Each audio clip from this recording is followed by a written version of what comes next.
So our own biases is what basically influence our rating of others. So that's just in simple terms what that means. And why we sharing this here feedback is that sometimes when you receive them, you put feedback also in proper perspective, knowing that this one is this person's perspective of this encounter.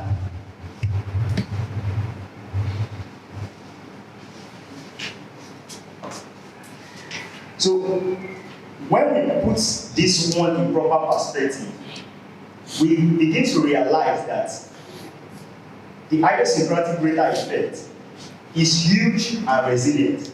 When I mean huge and resilient, what am I trying to say? It's resilient in the sense that you cannot teach people out of it. You cannot train them out of it. You cannot create a course that will help you out of it. And it's huge because more than half of your rating of someone else reflects your characteristics and not his. I want to just share something on what customer experience that others have found out. He says 71% of business leaders believe that customer experience is the next corporate battleground. In another finding, he said even in a dwindling economy, customer experience is high priority for customers with 60% opt-in or always paying more for a better experience. What does that mean? That as we go, that the next corporate battleground, the next competitive edge companies will begin to have above each other will be customer experience and customer encounter with them. And that even in a dwindling economy, even when things are not doing fine, that with customers encounter going fine and customer experience going fine, we can actually begin to turn out great results. I want to look at those kinds of customer feedback, kinds of customers feedback. Kinds of customers feedback. We have the solicited and unstructured. We have the solicited and structured. We have the unsolicited and unstructured. And we have the unsolicited and structured. What are the solicited and unstructured? The solicited and unstructured feedbacks are suggestion boxes that we police in our organization, in our churches, in wherever enterprise we run. The solicited and structured feedbacks are what we do with our focus groups, what we do with our surveys. And I know, basically, most of us here, we've received surveys from via emails. Those that receive surveys via emails, let me just see your hands up. You receive surveys via emails. Okay, that's nice. Even if you don't want it, you see those organizations sending it to you. They tell you just take 5 minutes of your time, that you just fill it, it is fast. How many people have actually gone through and clicked those things? You saw it in your mail and you went through. That's few. It's not much. So basically, we're not even eager to want to fill those things. You say this one, they don't want to waste my time. So basically, that's what a survey is. We've also received telephone survey. That's where you see like some organization will call you. You actually had a service. Was it like sometimes last month? I had a service around May. I was called last month to give my own experience and rate them about the service I had in May. But I was not wondering. I had a service in May. You called me last month. Last month was September. That's how many months difference? 4. So that's why even the experience, I really cannot really place it anymore. Because when they started calling me, I was only like, okay, you were in such and such branch, this location in Lagos, what was the experience like? I was not trying to place it, okay, what day of the week was that and when? So I just rated them what I feel my experience is based on what I have seen recently, not based on that encounter then. So sometimes those surveys, that's another experience for another day. Unsolicited and unstructured feedback, we keep those ones a lot. Facebook, Twitter, Instagram, social media. They don't ask us, we just tell them. And we don't tell them, we tell the whole world. So we just tell the whole world that this is what we feel, and this is what we feel about them.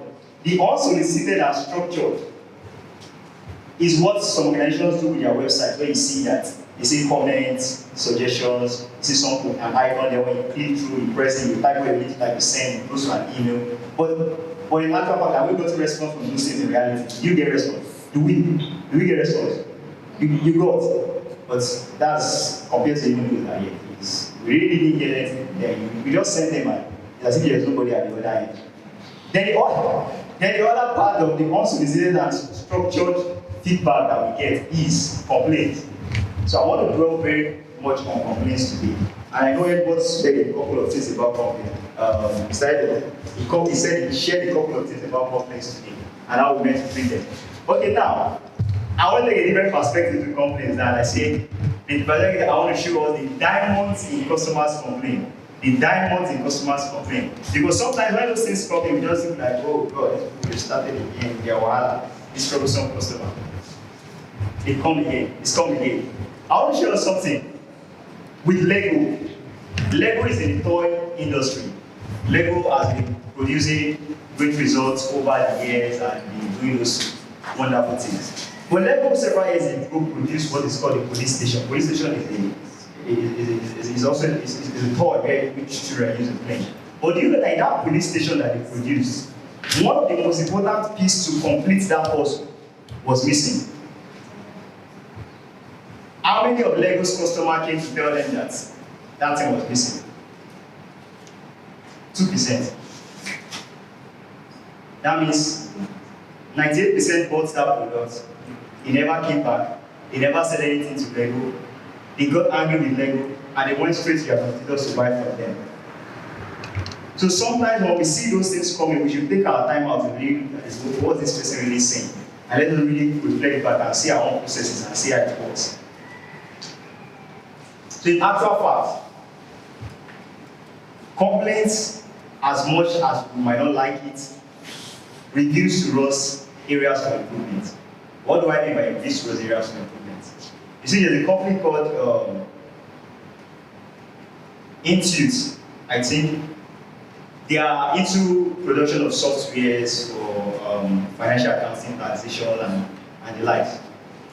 Do you know that they produce their versions of those things and the customer had issues, but how were they able to know which area to improve in the next version of those products? They were able to get those things through customers' complaint because they allowed even not just people that they say this one is the customer service. Even their main management team to join to listen to customers' complaints. And from those complaints, they were able to produce versions of their products which help the customer to solve his own problem and actually improve their overall results for that year. So customers' complaint also can help us save costs in the sense that what we would have taken out time to actually do findings on research and actually get those things and get the service in, collect the data, do the whole analysis and trying to get the final result of conclusion, recommendation, and areas for next improvement. It just saved the cost. It just saved your cost. Okay, like there was a time in Roland Lloyd we did something. So when we do our work, we submit our report, but our principal at the point told us that once give this final product, like when they detach some certain parts of it, they cannot begin to bring them together to use in other areas. We now give a solution that, okay, fine. When next you write, okay, write this, put this kind of thing so that we can be able to, it will help our own processes. I know it's wrong, put it there, it has actually helped their processes. And because we are there to solve their problem, we will actually get patronage from them. So basically, it saves cost in what you will have spent money to actually go and find out. You just get it for free. And the next one is customers' complaints, when treated properly, delivers to you and also way to tell you how good you are. Lawale Ayilara, that's the CEO of Landry, was sharing money. What did he say? A customer came into their office. That time they were in Lagos Business School. They were just close to Lagos, but now they moved to somewhere after Lagos Business School. He said the customer came there. The lady came with her friend. She was just complaining. I don't want to buzz with all the story, but this was what happened. Because of the way Olawale Ayilara treated that CEO of Landry, not the way he treated that woman with her complaint. Do you know that our own friend immediately, I'm not saying like months after, immediately brought out our own check and wrote a check for some parcels of land. Immediately, I'm not talking about like 5 months, immediately. So like if treated properly, if companies are handled well, it will actually do that for us. And finally, what the complaint shows us?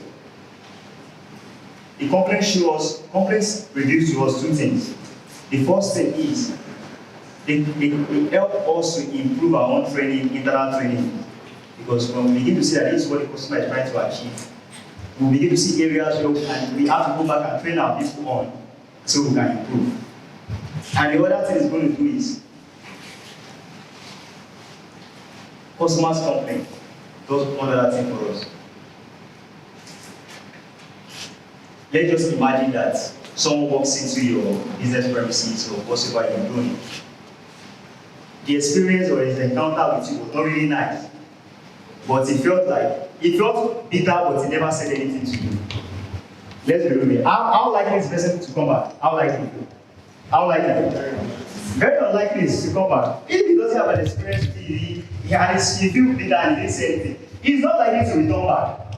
But let's imagine someone that wants to come back, what will the person do? Come. He will react. He say, come.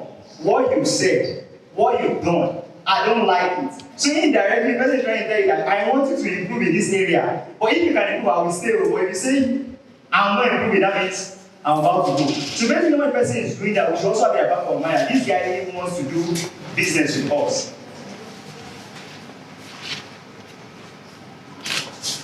So next time, when customers walk into our premises,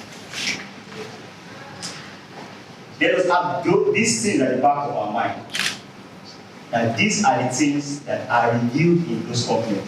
And let us be out to look out for them. Let us take time to seek those diamonds in those companies and make the best of it. I want to employ us. There is something we call conference fatigue. What does that mean? That you go from conference to conference to conference to conference, you gather all of those information and you do nothing about it. You attended this one, you attended that one, you attended this one, you attended the other one, and you do nothing about it. So you just conference fatigue. So I want us to leave this place with one thing. Jordan will not part until you step into it. Jordan will not part until you step into it. Joshua was about to conquer. Okay, I'm going to make reference to the Bible, but the very important book is in the book that speaks to every area of life. Joshua was about to take over a territory. The area was just at the other side. And God told him the territory at the other side. But Jordan was between this place and the other place. The Jordan part, no. But the moment Joshua stepped into it, Jordan parted. So I want us to leave this place and take the first step to implement everything we learned. Thank you so much.